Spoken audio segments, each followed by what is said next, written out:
Jadi di sini kakak bersama rekan kelompok kakak ada Cinta Prasasti dan juga Kak Gita.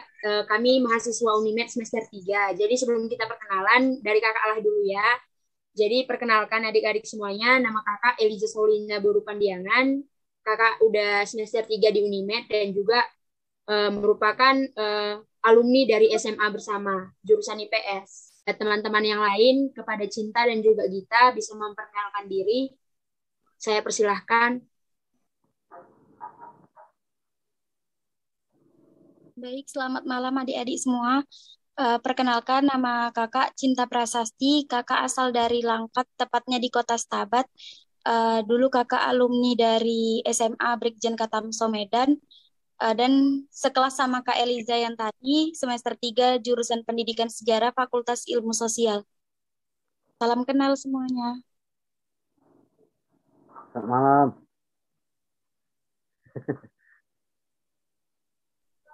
Buat adik-adik yang lain bisa meresponnya, dibuka itunya mic-nya seperti itu. Buat Kak Gita. Halo, selamat malam semuanya. Mohon maaf sebelumnya kakak belum bisa on cam karena lagi proses masuk dari HP juga. Oke, biar kita lebih enak, kakak on cam dulu ya, sebentar.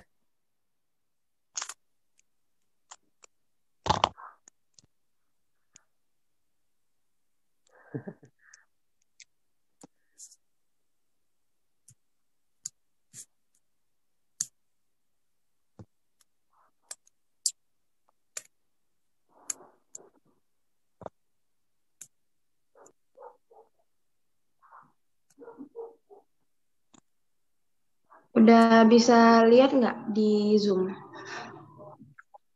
Udah kelihatan mukaku, El? Cinta? Udah Git. Udah gitu. Sebelumnya perkenalkan, nama kakak Gita Febrina Tarigan. Asal sekolah kakak dari SMA Cahaya Medan, jurusan IPS 3. Kakak juga sekolah sama Kak Eliza dan Kak Cinta, semester 3 di Pendidikan Sejarah Unimed. Terima kasih. Terima kasih Gita. Jadi sebelum kita memulai pelaksanaannya, jadi di sini sebetulnya kami ada 4 orang Pak, satu kelompok, tapi kawan kami satu lagi berhalangan hadir. Jadi teman-teman di sini ada Bapak Bapak Mora Munte yang merupakan guru dari SMA bersama, guru pendidikan sejarah yang juga merupakan alumni dari Unimed. Perkenalkan Pak diri Bapak dulu kepada teman-teman saya supaya lebih kenal gitu. Baik. Oke, baik. Jadi nama saya Mora, marga saya Munte. Saya sekarang itu ngajar di SMA bersama, ngajar mata pelajaran sejarah. Dengar suara aku enggak? Dengar Pak. Oh, siap. Ya, aku juga alumni dari pendidikan sejarah, Tambu 2009. Pernah dulu ikut organisasi di INKA sama di Gemini. Aku itu tamatnya 2015. Jadi lama kuliah itu 5,5 tahun, lumayan lama. Terkendala kemarin itu di masa skripsi. Oke, itu aja kurang saja. Salam kenal semuanya. Ya Pak. Terima kasih Pak. Terima kasih Pak. Jadi adik-adik, sebelum kita mulai dari presentasi materi pada hari ini, jadi kakak jelaskanlah dulu ya tentang sistematikanya. Jadi nanti setelah kita presentasi, nanti itu ada sesi tanya jawab. Sesi tanya jawab bebas bertanya apa saja seputar materi dan juga pengalaman pribadi dari kakak-kakak sekalian seperti itu. Dan juga nanti ada diberikan Google Form melalui chat room. Jadi nanti di situ kita adik-adik buka linknya, kemudian diisi. Setelah diisi, nanti penilaiannya dari kami sendiri dan juga dari Bapak Mora. Kemudian nanti untuk yang peraih nilai tertinggi nanti akan diberikan sertifikat. Walaupun tidak sertifikat resmi, tetapi ini sebagai bentuk penghargaan dari kelompok kami kepada adik-adik yang sudah dengan senang hati untuk join ke dalam room chat, ke dalam room Zoom maksud kakak. Oke, langsung saja ya kita mulai materinya. Kepada teman kami Gita, bisa di share screen PPT-nya.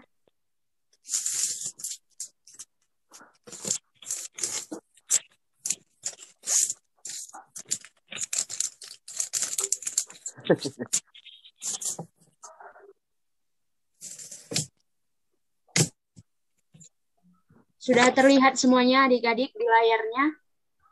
Sudah, Kak. Ya, terima kasih semuanya. Langsung saja kepada pemateri pertama, Kak Cinta, kami persilahkan. Izin itu pembagiannya udah Cinta buat untuk slide pertama Eliza, kemudian Suci, Cinta, baru Gita ya. Oh ya, sorry. Oke, langsung saja ya adik-adik semuanya. Jadi materi kita di sini sejarah Indonesia masa kolonial.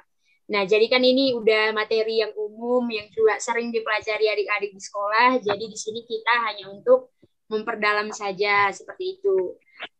Slide selanjutnya.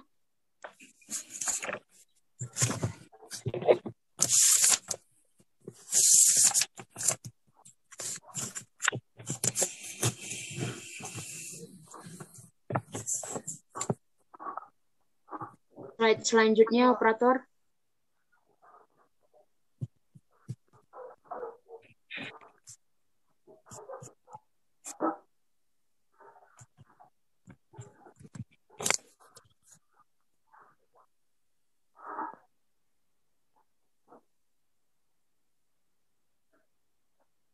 Oke, di sini ada definisi kolonialisme dan imperialisme.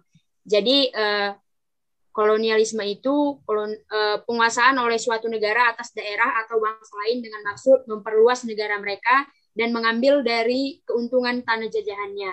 Kemudian ada imperialisme, di mana imperialisme ini merupakan istilah yang berasal dari kata imperator, artinya memerintah.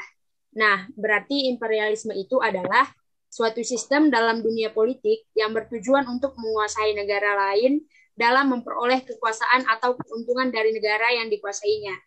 Imperialisme ini sudah ada sejak abad ke-19.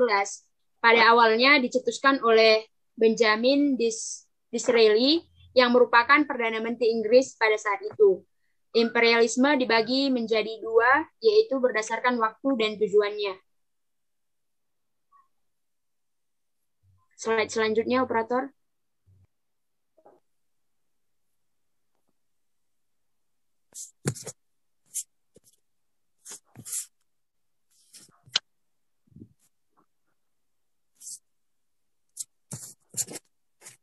Baik, di sini juga pada slide ini dijelaskan bahwa kolonialisme dan imperialisme ditumbuh kembangkan bangsa-bangsa Eropa di seluruh dunia, termasuk di Nusantara. Sejak terjadinya Perang Salib dan jatuhnya Konstantinopel ke tangan Turki Utsmani pada tahun 1453 yang mengakibatkan ditutupnya jalur perdagangan Asia Eropa lewat Laut Tengah. Bangsa Eropa setelah mencapai kemajuan di bidang teknologi, terutama teknologi pelayaran, mulai mencari dan membuka jalur perdagangan baru. Negara-negara Eropa yang memiliki andil dalam membentuk dan mengembangkan kolonialisme dan juga imperialisme di Indonesia adalah Portugis, Belanda, Prancis, dan Inggris. Meskipun dalam masa kolonialisme dan imperialisme Barat di Indonesia menimbulkan banyak penderitaan pada Indonesia, namun juga memberikan dampak positif bagi bidang politik, bidang ekonomi, bidang sosial, bidang budaya. Juga menumbuhkan rasa juang yang tinggi sehingga menciptakan pahlawan-pahlawan yang saat ini kita kenal.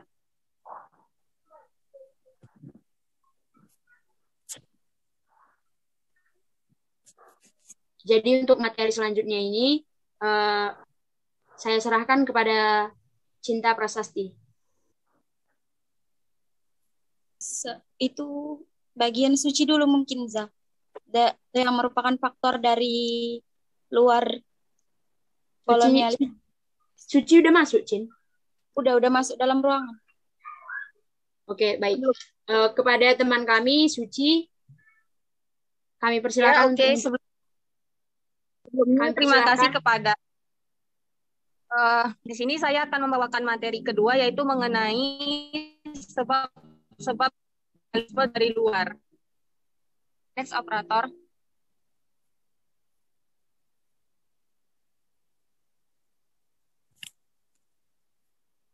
Next operator.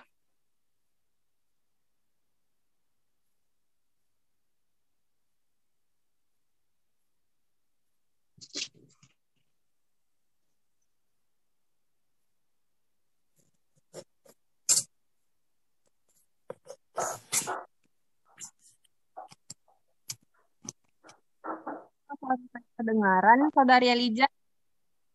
Terdengar, Suci, dan ini slide-nya juga udah slide yang selanjutnya. Ya.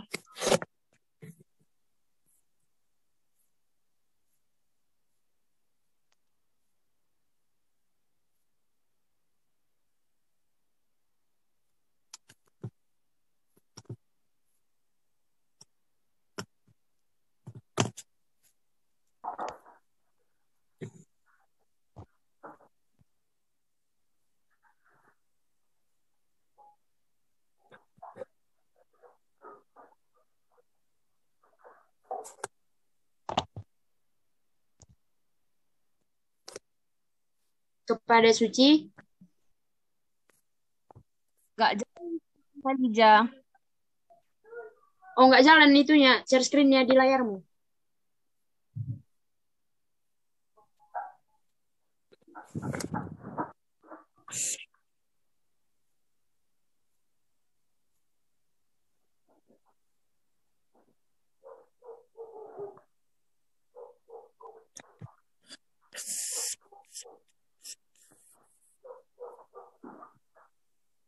Kepada adik-adik dan juga teman yang lain, share screen-nya udah terlihat kan?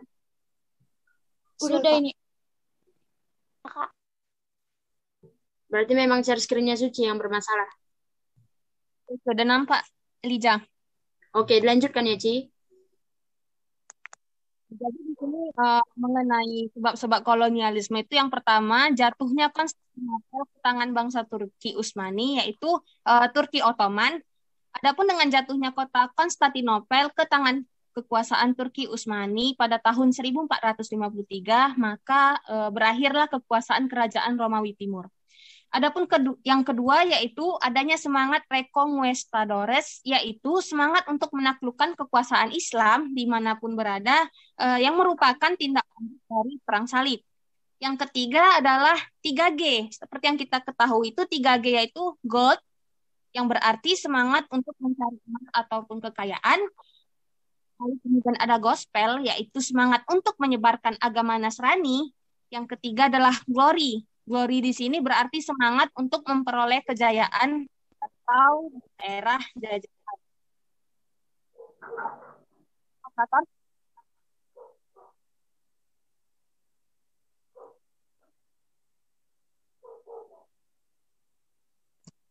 Lalu yang selanjutnya adalah adanya teori Kopernikus dan Galileo Galilei yang menyatakan bahwa matahari merupakan pusat tata surya. Oleh karena itu, bumi maupun planet-planet lainnya terus berputar mengelilingi matahari. Adapun dalam teori Kopernikus dan Galileo Galilei ini juga menyatakan bahwa bumi itu pada dasarnya berbentuk bulat. Sehingga jika terus berlayar dari satu arah ke barat ataupun terus ke timur, maka akan kembali ke tempat semula. Lalu setelah adanya pengaruh oleh buku karya Marco Polo yang berjudul Imago atau Keajaiban Dunia. Buku tersebut menceritakan tentang kesuburan dan kemakmuran negara-negara di Asia. Lalu selanjutnya adanya kemajuan ilmu pengetahuan dan teknologi pendukung pelayaran dan perdagangan seperti penemuan kompas, teropong, peta, persenjataan, maupun mesin sehingga dapat mempermudah dan mengamankan aktivitas pelayaran maupun dalam bidang perdagangan. Adapun untuk materi selanjutnya akan dilanjutkan oleh teman kita yaitu Cinta Prasasti. Saya persilahkan. Baik, terima kasih. Baiklah adik-adik, di sini kakak akan melanjutkan tentang materi faktor dari dalam yang menyebabkan imperialisme dan kolonialisme terjadi di Indonesia. Slide selanjutnya, operator.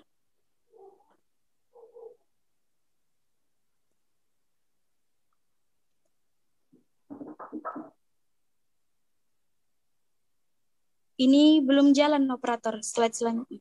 Nah, baik, terima kasih, operator. Di sini untuk menjelaskan faktor dari dalam mengenai munculnya imperialisme dan kolonialisme di Indonesia itu akan kakak bahas melalui konsep Mutiara dari Timur. Nah, ini konsep Mutiara dari Timur ini ada juga di buku pelajaran kelas 11, kalau tidak salah ya. Kemudian, di mana konsep Mutiara dari Timur ini menjelaskan bahwasanya imperialisme dan kolonialisme datang ke Indonesia disebabkan oleh kekayaan alam Indonesia. Nah, mengapa disebut dengan Mutiara dari Timur? Itu disebabkan oleh dua sebab. Yang pertama karena letak Indonesia di sebelah timur dari benua Eropa. Dan kemudian mutiara yang digambarkan sebagai bentuk suatu yang sangat berharga itu diibaratkan sebagai kekayaan alam Indonesia, terutama pada saat itu rempah-rempah. Nah, jadi hal ini juga dipengaruhi oleh letak geografis Indonesia, di mana letak geografis Indonesia itu silang antara benua Asia dan benua Australia, Samudra Hindia dan Samudra Pasifik, yang menjadikan Indonesia berada di poros atau tengah-tengah kemaritiman dari perdagangan pada saat itu. Kemudian rempah-rempah yang dihasilkan, di mana rempah-rempah merupakan komoditas utama pada saat itu yang menjadikan terjadinya imperialis dan kolonialis di Indonesia, di mana rempah-rempah hanya ada di negara kita kala itu, di mana negara kita merupakan negara yang terletak di letak astronomisnya yaitu 6 derajat lintang utara, 11 derajat lintang selatan, 95 derajat bujur timur, sampai 141 derajat bujur timur. Nah, jadi siapa yang sangka kan bahkan rempah-rempah sekalipun dapat menjadikan negara kita terjajah oleh 6 bangsa kala itu. Dan kemudian di sini faktor dari dalam juga dijelaskan bahwasannya yang pertama pendidikan di Indonesia kala itu masih rendah. Nah, kemudian kala itu juga Indonesia masih bersifat primitif dan tertutup oleh hal-hal baru.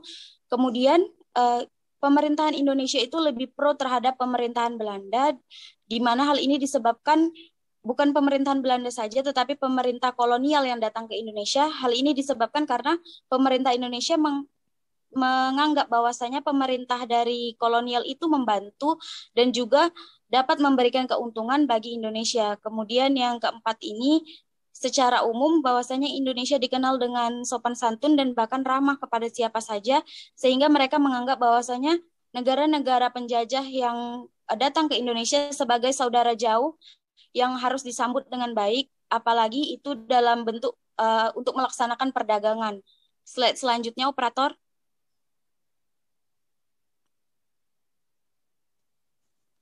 Nah, kemudian di sini muncullah kolonialis. Yang pertama itu ada Portugis yang kita kenal sebagai negara pertama yang menjajah di Indonesia. Yang kita ketahui itu kan yang pertama bahwasanya itu tokoh yang menjajah pada saat bangsa Portugis ini datang adalah Alfonso de Albuquerque. Kemudian ada Spanyol, kemudian disusul oleh Prancis, Inggris, Belanda, dan Jepang. Dan masing-masing itu membawa yang namanya konsep tersendiri. Kemudian untuk lebih jelasnya mengenai tokoh dan juga strategi-strateginya akan dijelaskan mungkin oleh saudari Gita. Saya persilahkan.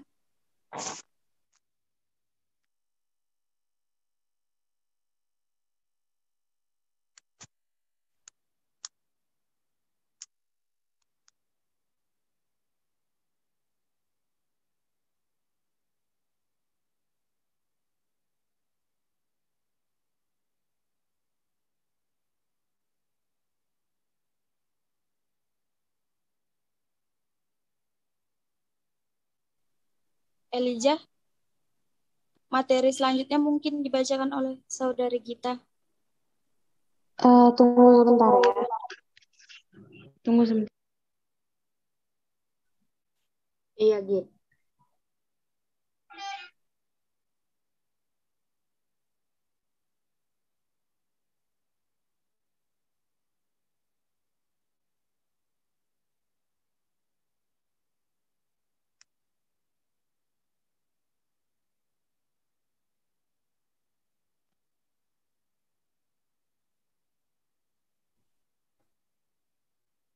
Apa suaraku udah kedengaran? Dengar, Git. Silahkan dilanjutkan. Oke, bentar ya.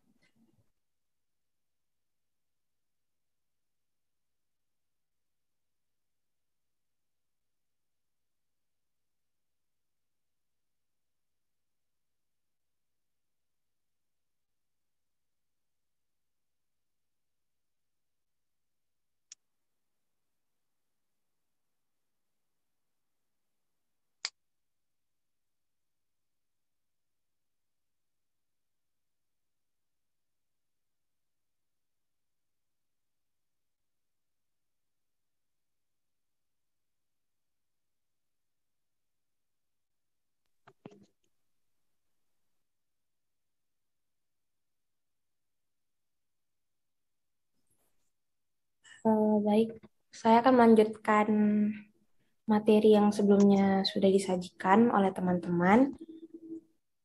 Jadi di sini saya akan membahas tentang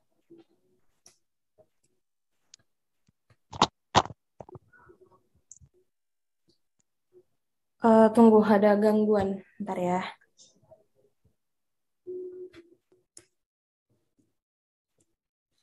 Oke. Jadi di sini saya akan membahas tentang negara dan tokoh kolonialisme dan imperialisme. Nah, yang pertama itu ada negara Portugis. Tokoh yang pertama ada Vasco da Gama. Beliau lahir pada tahun 1497 dan meninggal pada tahun 1498. Vasco da Gama berlayar menuju ke Hindia Timur melalui Kepulauan Tanjung Verde, mengitari Tanjung Harapan. Nah, yang kedua ada Bartolomeu Dias. Dia berlayar menuju ke arah selatan, menelusuri pantai barat Afrika sampai ke daerah Pantai Emas. Yang selanjutnya ada Franciscus Saverius, seorang pendeta yang pernah berada di Maluku selama 1 tahun. Kemudian ada Pedro Alvarez Cabra. Pedro Alvarez Cabra ini berlayar ke arah barat dan berlabuh di Amerika Selatan pada tahun 1500 dengan mengibarkan bendera Portugis dan menyatakan daerah baru itu milik Portugis.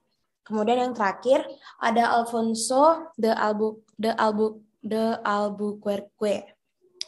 Pada tahun 1505, Alfonso de Albuquerque mengacaukan jalur perdagangan Arab dan India, serta menduduki pelabuhan penting di Afrika Timur dan Teluk Persia. Alfonso Albuquerque juga berhasil menaklukkan pelabuhan Goa di Asia Tenggara. Nah, yang selanjutnya ada negara Spanyol, dan tokohnya itu ada Columbus. Columbus melakukan perjalanan dunia dengan menjadi pelopor kolonialisme. Dia berlayar dari Polos, Spanyol, menyeberangi Laut Atlantik sampai di Kepulauan Bahama dan mendarat pada tahun 1492 di India. Antara tahun 1492 sampai 1502, dia sudah 4 kali melakukan pelayaran. Nah, yang selanjutnya ada Ferdinand Magellan yang lahir pada tahun 1480. Ferdinand Magellan pelayarannya diawali dari pesisir barat benua Amerika, ujung Amerika Selatan, dan memasuki selat yang menghubungkan Laut Atlantik dengan Laut Pasifik yang dikenal dengan Selat Magellan. Sebetulnya Columbus ini berkebangsaan Belanda. Awalnya dia mendapatkan informasi perjalanan yang dibukukan berjudul Internario Voyage.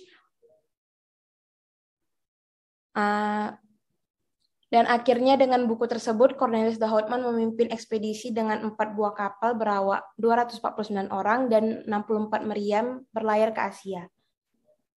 Kemudian Ferdinand Magellan merupakan seorang pelaut Prancis, memulai penjelajahan di samudra dari Eropa dan kemudian melintasi Samudra Atlantik menuju Kanada serta daerah lembah Mississippi. Sejarah kolonialisme Prancis di Tanah Jawa yang hanya berlangsung selama 7 bulan saja. Alasan Prancis meninggalkan Indonesia karena Prancis kalah dalam Perang Leipzig melawan Inggris. Yang selanjutnya ada negara Inggris. Masuknya bangsa Inggris ke Indonesia juga bertujuan mencari rempah-rempah. Contoh penjelajahannya adalah Sir Henry Middleton dan James Cook. Henry Middleton mulai menjelajah di tahun 1604 dari Inggris, menyusuri perairan Cabo da Roca di Portugal dan Pulau Kanari. Henry Middleton lanjut menuju perairan Afrika Selatan hingga Samudra India. Ia sampai di Sumatera, lalu menuju Banten di akhir tahun 1604. Kemudian ia berlayar ke Ambon pada tahun 1605, lalu ke Ternate dan juga Tidore, dan mendapat rempah-rempah seperti lada dan cengkeh. Sedangkan James Cook sampai di Batavia pada tahun 1770 setelah dari Australia. Kemudian pemerintahan Inggris mulai menguasai Indonesia sejak tahun 1811, yang ditandai dengan adanya perjanjian Tuntang. Pemerintah Inggris mengangkat Thomas Stamford Raffles sebagai gubernur jenderal di Indonesia dan berakhir pada tahun 1817. Cukup demikianlah materi yang dapat saya sampaikan. Saya kembalikan kepada Eliza.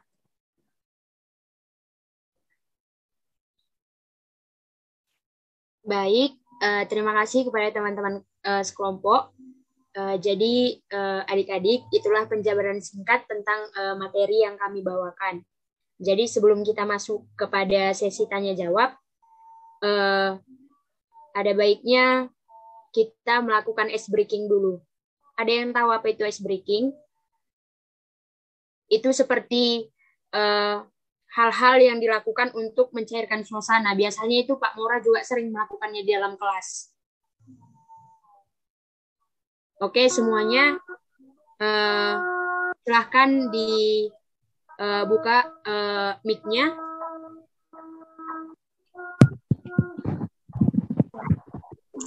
Semuanya dibuka mic-nya dan juga kameranya. Jadi kita di sini akan melakukan uji konsentrasi sebentar.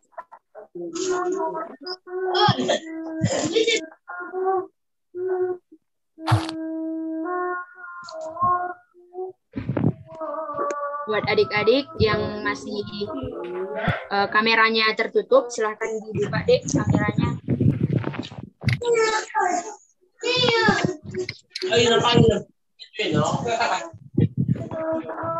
Terdengar sekali suasana rumah ya, nggak apa-apa, wajar. Oke, jadi kita di sini melakukan uji konsentrasi. Ini yang sederhana-sederhana saja, nggak usah yang terlalu ribet, karena kita juga kan pertemuannya ini melalui Zoom, jadi sedikit membosankan memang. Jadi nanti kalau kakak bilang halo, jawabnya hai, dan kalau kakak bilang hai, jawabnya halo, ya, seperti biasa. Halo. Hai. Hai. Halo. Halo, hai. Hai. Hai, halo. Halo, hai. Ya, cukup garing ya kan adik-adik, jadi nggak apa-apa ya, karena kakak juga masih belajar dan juga teman-teman yang lain masih belajar. Oke, sebelum kita kasih Google Form yang adik-adik mau isi, jadi di sini kakak mau bertanya dulu kepada beberapa orang tentang bagaimana pendapat kalian mengenai pembelajaran sejarah. Ini semuanya kelasnya campur ya, atau dari satu kelas? Campur. Oh, campur. Ya. Dari kelas berapa rata-rata? Ada yang dari kelas 10, Kak. Dari kelas 11, Kak, rata-rata. Oh, rata-rata dari kelas 11, ada juga yang dari kelas 10 ya. Oke. Jadi kakak tanya lagi satu-satu ya. Kakak lihat dulu, kakak random, kakak acak. Kepada, abang inilah dulu, cuman dia aku lihat lagi-lagi di sini sama Pak Mora ya kan. Pak Mora nggak mungkin lagi kita tanya.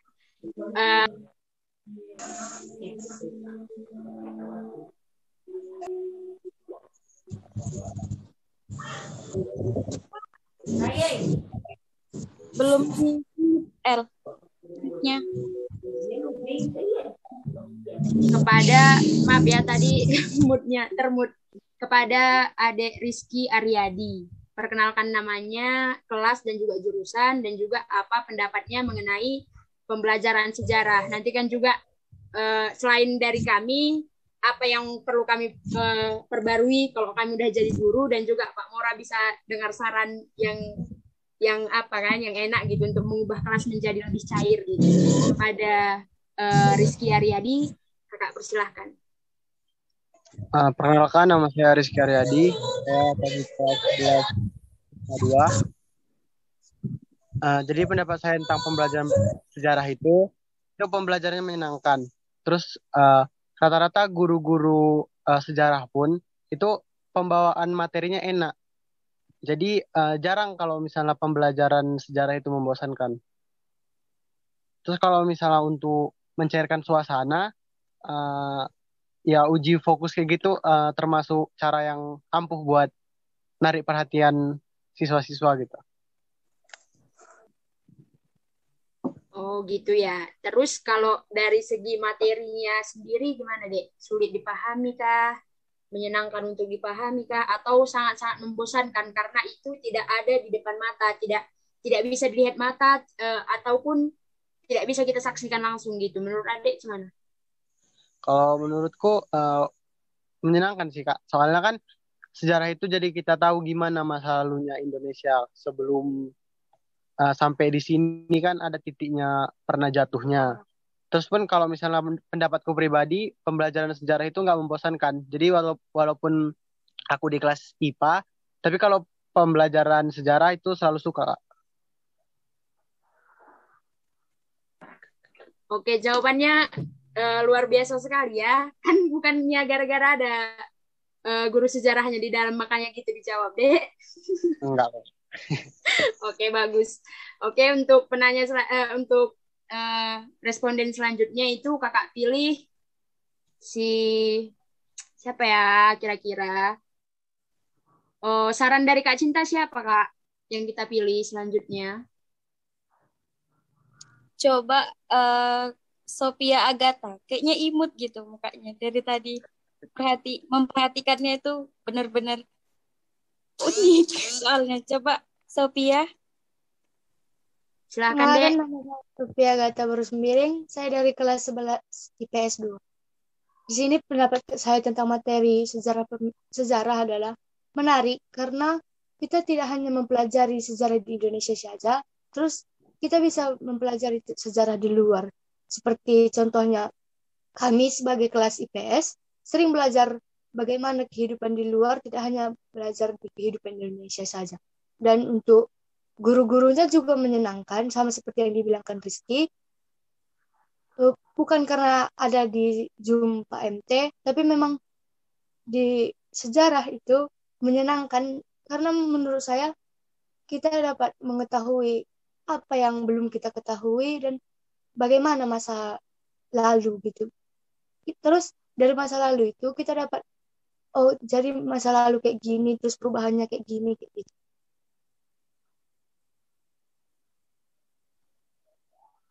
Hanya itu aja, Dek. Iya, terima kasih. Untuk selanjutnya itu Kak Suci, siapa yang mau dipilih? Kalau dari kakak ya, kakak mau milih si siapa nih ya? Si Dwinka lah, Tiasa Dwinka.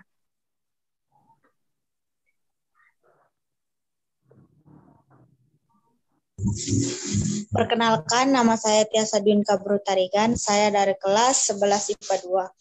Kalau menurut saya, sejarah itu tergantung sih, Kak. Kalau kadang saya suka, kadang enggak, tergantung pelajaran cemana gitu. Enggak bisa mendeskripsikan kalau aku suka sejarah atau enggak gitu, Kak. Kadang suka, kadang enggak. Oh, gitu ya, Dek. Ya. Sesuai sekali dengan fakta kehidupannya. Ya, kalau Kak Gita Tarigan sendiri, siapa yang mau dipilih, Kak? Satu lagi sebelum kita memulai sesi tanya jawab. Kita cari yang off cam aja nih ya. Siapa kira-kira? Ada Ina, ada Grace, ada Lidwina, ada Karina. Ini nggak ada yang mau on cam dulu. Ada Natasha juga.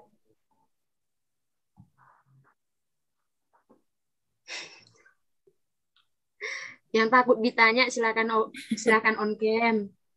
Yang mau ditanya silakan off cam. Pilih siapa ya? Natasha ini. Karena sama-sama tarigan.